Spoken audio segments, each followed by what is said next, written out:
राष्ट्रीय राजमार्ग संख्या 48 से 2 किलोमीटर दूर उत्तर में स्थित जोनाइचा खुर्द अपनी धार्मिक आस्थाओं के चलते प्रसिद्ध है। 1952 में गठित इस ग्राम पंचायत के प्रथम सरपंच मुसद्दीलाल शर्मा थे। कभी 12 गांवों को मिलाकर बनी ये पंचायत अब 2 गांव कैरवाल एवं जोनाइचा खुर्द से बनी है। ग्राम सरपंच अजीत यादव है।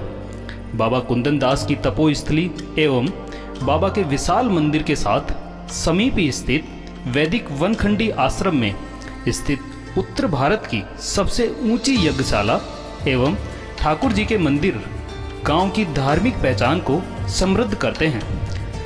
गांव में प्रवेश के साथ ही लगी शहीद बाबूलाल जांगीड़ की आदमकद प्रतिमा राष्ट्र गौरव यज्ञ में इस गांव की भूमिका को प्रदर्शित करती है। भूमि को भगवान मानने वाले इस गांव के वासिंदे संघर्ष को ही जीवन का आधार मानते हैं।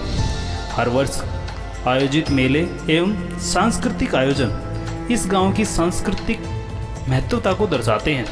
हमारे विशेष कार्यक्रम सफरनामा में देखिए इस गांव की अनसुनी कहानी। आप देख रहे हैं खबराना.com। आप सभी ग्रामीणों को सादर नमस्कार। आप सभी का स्वागत है हमारे विशेष कार्यक्रम सफरनामा में। आज इसी श्रृंखला में हम आए हैं ग्राम पंचायत जोनाइचा खुर्द में।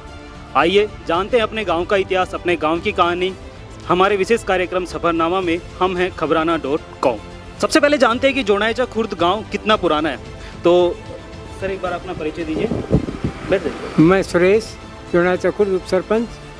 हमारा गांव लगभग 600 वर्ष पुराना है। 600 वर्ष पुराने गांव में आज हम उपस्थित हैं। जानते हैं कि सबसे पहले चुनाव जोनाइचा खुर्द में कब हुए, वह उस समय निर्वाचित सरपंच कौन थे। सर अपना परिचय दीजिए। हाँ, मैं जगदीश प्रसाद यादव, पंचायत समिति सदस्य, वार्ड नंबर 11, नीमराना। तो हमारे गांव की सबसे पहले जो पंचायत बनी थी वो 1952 में बनी थी और सरपंच मुसद्दीलाल जी शर्मा जी थे जी। तो 1952 से जोनाइचा खुर्द ग्राम पंचायत बनी हुई है। जानते हैं कि कितने ग्राम मिला के जोनाइचा खुर्द ग्राम पंचायत बनी है और ये जानते हैं सरपंच साहब से। सर अपना परिचय दीजिए। मेरा नाम अजीत सिंह, जोनाइचा खुर्द ग्राम पंचायत सरपंच। और हमारे गांव में पहले 1952 में 12 गांव की पंचायतें थी जी। और फिलहाल हमारे यहाँ 2 ही गांवों की पंचायत है, एक बनी जोनाइचा, एक जोनाइचा खुर्द जी। तो ग्राम पंचायत जोनाइचा खुर्द 2 गांवों से मिलकर बनी है, बनी जोनाइचा और जोनाइचा खुर्द। लेकिन 1952 में यही ग्राम पंचायत में 12 गाँव आते थे। सफरनामा कार्यक्रम की एक विशेष खासियत है कि हम ग्राम पंचायत की समस्याओं के बारे में लोगों से पूछते हैं और उसकी जितनी हो सके उतनी सरकार से अपील करते हैं कि उसके निदान की समुचित व्यवस्था की जाए। उसी संदर्भ में एक बार सरपंच साहब से जानते हैं कि ग्राम पंचायत जोनाइचा खुर्द की कौन सी बड़ी समस्या है, वह उसके निदान के क्या प्रयास किए जा रहे हैं या क्या प्रयास हो सकते हैं। सरपंच साहब, हमारे गांव में सबसे ज़्यादा समस्या पानी की है जी। और पानी के लिए हमारी सरकार ने हमारी सुनी है। जो अभी 1,58,00,000 रुपये पास हुए हैं JJM से जी, तो जल्दी ही हमारा काम शुरू हो जाएगा, जिसमें हमारे विधायक साहब जी, सांसद साहब जी का बहुत भारी साथ रहा है हमारा, और जल्दी ही समस्या खत्म हो जाएगी। बहुत ही सकारात्मक आंसर और बहुत ही सकारात्मक सोच के साथ सरपंच साहब ने बताया कि यहाँ पे पानी की बहुत ही बड़ी समस्या थी, लेकिन उसका जल्दी निदान हो जाएगा, क्योंकि वो जल राशि के लिए जो पर्याप्त राशि चाहिए उतनी राशि आवंटित हो चुकी है और उसका जल्दी से जल्दी निदान के लिए प्रयास किए जा रहे हैं। ग्राम परिवेश की प्रोग्रेस में शिक्षा एक महत्वपूर्ण स्तंभ साबित हो सकता है। उसी के चलते हम जानते हैं कि जोनाइचा खुर्द में कितने स्कूल हैं और शिक्षा के कौन कौन सी व्यवस्था हैं। तो ये एक सज्जन से जानते हैं। सर अपना परिचय दीजिए। मैं राजेंद्र प्रसाद, अध्यापक जी। तो ग्राम पंचायत जोनाइचा खुर्द में कितने स्कूल हैं। हमारे यहाँ एक सीनियर सेकेंडरी स्कूल है। पहले 4-5 स्कूल हुआ करते थे, मर्जर होने पर वो स्कूल सारे एक स्कूल में मर्ज हो गए। अब हमारे पर सीनियर सेकेंडरी स्कूल है जी। अच्छा, निजी स्कूल कितने हैं। निजी स्कूल एक है, सेकेंडरी स्कूल है। सेकेंडरी स्कूल है, ओके। तो जोनाइचा खुर्द ग्राम पंचायत में एक सीनियर सेकेंडरी स्कूल है और एक सेकेंडरी निजी स्कूल है। हायर सेकेंडरी शिक्षा ही एक रोजगार के लिए उचित शिक्षा नहीं है। उसके लिए ग्राम परिवेश के छात्रों को उच्च शिक्षा के लिए कहाँ पे निर्भर रहना पड़ता है, ये भी हम अध्यापक जी से ही जानते हैं, क्योंकि इनसे बढ़िया जवाब कोई नहीं दे सकता। सर बताएं। हायर एजुकेशन के लिए जो स्टूडेंट्स हैं वो अलवर, जयपुर और अन्य बड़े शहरों की ओर पलायन करते हैं, क्योंकि हमारे पर हायर एजुकेशन की कोई व्यवस्था नहीं है। शाजापुर के अंदर जो स्कूल्स हैं, कॉलेजेस हैं, वो निजी कॉलेजेस हैं, उनके अंदर शिक्षा का स्तर वो इतना अच्छा नहीं है जितना होना चाहिए। इसलिए मजबूरन सभी को बाहर एजुकेशन के लिए बच्चों को भेजना पड़ता है। मसलन जयपुर हो गया, कोटा भी भेजते हैं, दिल्ली भी भेजते हैं इस नीट्स वगैरह की तैयारी के लिए। अच्छा, वैसे अलवर कितने किलोमीटर होगा यहाँ से? अलवर यहाँ से लगभग 70 किलोमीटर्स अभी फ्रॉम एयर।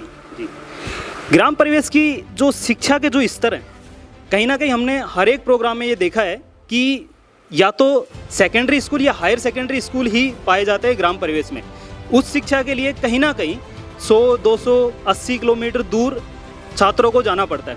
ये कहीं ना कहीं एक बहुत बड़ी समस्या है हमारे देश के विकास में। मैं सभी से गुजारिश करूंगा, आलाकमान अधिकारियों से, नेताओं से, कि इस बारे में ज़रूर सोचें और कहीं ना कहीं किसी आसपास के गांव में उस शिक्षा के लिए भी अवसर प्रदान करें। परिवेश में पानी के स्तर और संसाधनों की बात होनी ही चाहिए। उसी के संदर्भ में एक बार सरपंच साहब से पूछते हैं कि जोनाईचा खुर्द में पानी के स्तर व संसाधनों के क्या स्रोत हैं। सरपंच साहब, हमारे यहाँ 2 मोटर हैं 3 फेस की, उनसे गांव में पानी की सप्लाई हो रही है और 1 सिंगल फेस की सप्लाई हो रही है। बाकी कोई निजी भी कर रखी हैं, लेकिन मेन वही है हमारे पास फिलहाल। तो मतलब समुचित व्यवस्था है यहाँ पे पानी? समुचित व्यवस्था है और 2 बोरिंग हमारी और पास हुई, इसी महीने में उसका काम चालू हो जाएगा, एक स्कूल ग्राउंड में और एक हरिजन बस्ती के अंदर। अब बात करते हैं जल स्तर के बारे में। तो सर अपना परिचय दीजिए। मैं महेंद्र शर्मा, भारतीय जनता पार्टी पूर्व मंडल अध्यक्ष नीमराणा, गाँव जोनाईचा खुर्द। तो यहाँ पे जोनाईचा खुर्द में जो जल स्तर है वो कितना गिरा है या बढ़ा है, या अभी क्या स्थिति है उसकी? जल स्तर बहुत ही निम्न स्तर पे गया हुआ है और पहाड़ के ऊपर बिल्कुल चौवा गया हुआ है, कभी भी पानी खत्म हो सकता है। समस्या बहुत गंभीर है, किसान बहुत परेशान है। 2-2 3 दिन बोरिंग कर ली, लेकिन कोई मसौदा का समाधान नहीं हो पा रहा। इसका मेन कारण है, पहले एक वनस्थली फैक्ट्री थी, उसने बेड़ा गर्क कर दिया, ज़मीन के अंदर गंदा पानी छोड़ के पूरा माहौल ख़राब कर दिया। अभी एक बियर फैक्ट्री है, वो इतना दोहन कर रही है कि हद से ज़्यादा, जितना गवर्नमेंट को ऑथराइज बोरिंग है उससे ज़्यादा, बहुत ज़्यादा बोरिंग अंदर कर लेते हैं और उसके अंदर गंदा पानी छोड़ते हैं। उससे अंदर का जो पीने का पानी है उस पर भी प्रभाव पड़ रहा है और बीमारियों का बहुत ज़्यादा उससे होने का खतरा है। तो मतलब कहीं ना कहीं उद्योगों का असर पड़ा है जल स्तर पर? हाँ, उद्योगों का शोर पड़ा है, क्योंकि बाहर से यहाँ नहर की कोई योजना नहीं है, ना कोई यहाँ पानी है, वर्षा पे निर्भर है, वर्षा हो नहीं पा रही, जल स्तर इतना गिर गया, किसान परेशान है, पानी आ नहीं रहा बोरिंग में। अब जानते हैं सरकारी उपेक्षा व सहयोग के बारे में। तो जोनाईचा खुर्द ग्राम पंचायत में सर आप क्या कहेंगे, सरकारी उपेक्षा व सहयोग? हाँ, हमारी ग्राम पंचायत जोनाईचा खुर्द में, जैसे मैंने सरपंच से पूछा है और देखता भी हूँ, जो हमारी 13 पंचायत है नीमराणा में, उनकी बिल्कुल भी उपेक्षा की जा रही है। मतलब जो उनका सही पैसा है, इस राशि, वो उनको बिल्कुल नहीं मिल पा रही है। इससे हमारे काम में काफ़ी बाधा आ रही है। मतलब छोटे मोटे काम जो है गाँव के विकास के, वो नहीं हो पाते। तो कहीं ना कहीं बजट यहाँ पे नहीं मिलता है ग्राम पंचायतों को और उसकी वजह से कहीं ना कहीं यहाँ के विकास कार्यों में बाधा आती रहती है। अब जानते हैं कि सरपंच साहब की अपनी ग्राम पंचायत के विकास के लिए क्या योजनाएं हैं और उनके क्या प्रयास रहे हैं। सरपंच साहब, हमारी योजनाएं चल रही हैं गांव में। सीवर लाइन का, इनका काम ज़्यादा पानी भरता है, वहाँ सीवर लाइन का काम चला रखा है और आगे हमें सड़क का उनका लिए भी काम चला रखा है और शिक्षा के लिए भी हमने योजना बना रखी है। और हमने अभी पशु चिकित्सालय के लिए भी बात कर रखी है। जल्दी ही हमारा सैंक्शन तो हो चुका है, लेकिन हमारी जगह नहीं मिल रही, उसके लिए प्रॉब्लम आ रही है। उसके लिए भी हम जल्दी निदान कर लेंगे और गाँव का विकास बढ़िया तरीके से करना चाहते हैं। बहुत ही अच्छी बात है। सरपंच साहब के जितने भी अभी तक आंसर हैं सारे सकारात्मक है कि कहीं ना कहीं जो समस्याएं हैं उनको लेके वो निदान के प्रयास कर रहे हैं। मेरा सभी ग्रामीणों से गुजारिश है कि सरपंच साहब का सहयोग करें। सभी अधिकारियों से भी गुजारिश है कि उनके इस सकारात्मक प्रयास में उनका सहयोग। सर अपना परिचय। मेरा नाम सुंदरपाल है, मैं ग्राम पंचायत फौलादपुर से पूर्व सरपंच हूँ। जोनाईचा खुर्द मेरा बहुत विशेष लगाव रहा है, तो भाई धीरेन्द्र जी ने बताया तो मैं यहाँ उपस्थित हुआ। अच्छा, स्थानीय रोजगार, मतलब स्थानीय उद्योगों में रोजगार के अवसर पर आप क्या कहें? स्थानीय रोजगारों के लिए तो देखो जी, हरियाणा में 70% का नियम बना हुआ है और हमारे यहाँ 10-20% लोगों को ही लेते हैं। हमने कई बार लोगों से बात भी की है, नेताओं से बात की कि और कंपनियों से बात की है। हम तो चाहते हैं कि जो नियम हरियाणा में बना हुआ है 70% का, तो हमारे यहाँ भी कम से कम 70% लोगों को रोज़गार दिया जाए। घिलोट में बहुत बड़ी इंडस्ट्रियाँ आ रही हैं बाहर से, कोरियन तो, जापानी जोन तो, नीमराणा में जापानी जोन है, पर हमारे यहाँ के बेचारे लोकल युवा बेरोज़गार घूम रहे हैं और बाहर के लोग यहाँ से हमारा हमारी धरती, हमारा ही पानी, हमारा ही सब कुछ यूज़ करते हैं, पर हमें उसका लाभ नहीं मिल पाता है। बिल्कुल सही बात कही है सर ने कि हमारी धरती, हमारा ही पानी और हमारा ही सब कुछ, और हमारे युवाओं को रोजगार नहीं। ये कहाँ का नियम है? कहीं ना कहीं हरियाणा सरकार की तर्ज पे राजस्थान सरकार को भी इस बारे में सोचना चाहिए एवं स्थानीय युवाओं को 70% आरक्षण रोजगार में देना चाहिए। सर अपना परिचय। मांगेराम यादव जोनाचा खुर्द से हूँ। जी, तो सर आपसे जानना चाहते हैं हम कि यहाँ पे जो स्थानीय रोजगार है उनमें युवाओं को कितने अवसर प्रदान किए जाते हैं? युवाओं को यहाँ पर हमारी स्थानीय कंपनियों में जैसे नीमराणा हुआ, हमारे शाजापुर हुआ, यहाँ पर स्थानीय व्यक्तियों को लेते ही नहीं है, और लेते भी रहे तो दूर के बाहर के व्यक्तियों को लेते हैं, जबकि हमें प्रदूषण का सामना करना पड़ रहा है। हमारा जल स्तर भी यहाँ बहुत डाउन हो गया, और स्थानीय लोगों वहाँ जाते हैं हमारे युवा साथी, तो उनको स्थानीय कह करके बाहर कर दिया जाता है, नहीं लेते हैं। बड़ी भारी समस्या है ये। तो मैं तो यही आपसे लोगों से, प्रशासन से यही निवेदन करूँगा कि हमारे स्थानीय लोगों को यहाँ ज़्यादा से ज़्यादा कंपनियों में रोज़गार देने की कृपा करें। हम भी यही गुजारिश करते हैं सरकार से कि स्थानीय लोगों को रोजगार के अवसर मिलने चाहिए। अब जानते हैं धार्मिक और ऐतिहासिक स्थलों के बारे में। तो जोनाइचा खुर्द में ऐसे कौन कौन से धार्मिक व ऐतिहासिक स्थल हैं जो देश विदेश में ख्याति प्राप्त है? हमारे बाबा कुनंदास जी बहुत पुराने संत थे, जो उन्होंने यहाँ पर अपनी वो दी, और बाबा कुनंदास जी के प्रति गांव में और आसपास गांव में इतनी श्रद्धा है कि हर काम में और बड़े कामों में उनको याद किया जाता है, तथा उनके प्रति श्रद्धा के हिसाब से हमारे यहाँ 2 मेले लगते हैं। एक तो रामनवमी, भादवा की रामनवमी को, और एक अगली छठ बहादुरी को। तो उनके प्रति गांव की इतनी श्रद्धा है कि जब भी कभी उनको गलत समय में याद किया जाता है, कठिन समय में, तो ऐसे भी मानता है कि कठिन काम भी सरल हो जाता है।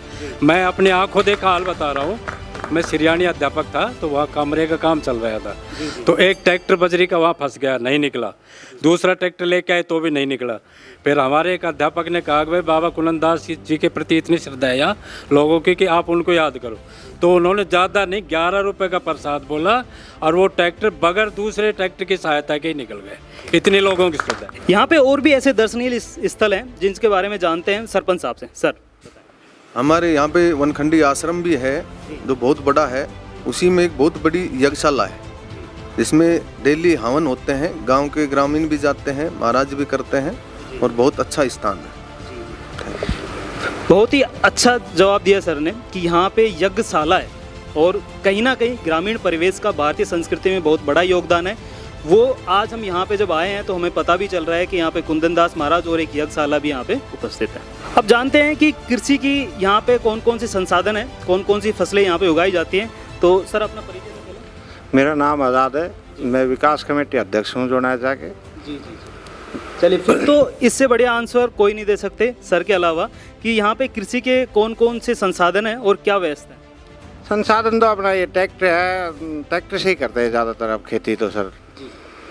और बीज वगैरह तो दुकानों से ही लेते हैं सर, और तो कोई ऐसा है नहीं हमारे पास। ऐसा यहाँ पे कोई व्यवस्था है? यहाँ पे कोई ना ऐसी कोई हमारे कोई व्यवस्था नहीं, सादा पर से ही लेते हैं सब।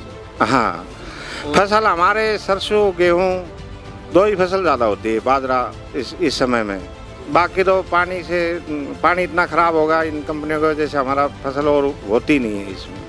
और केसीसी ऋण के बारे में कुछ कहेंगे?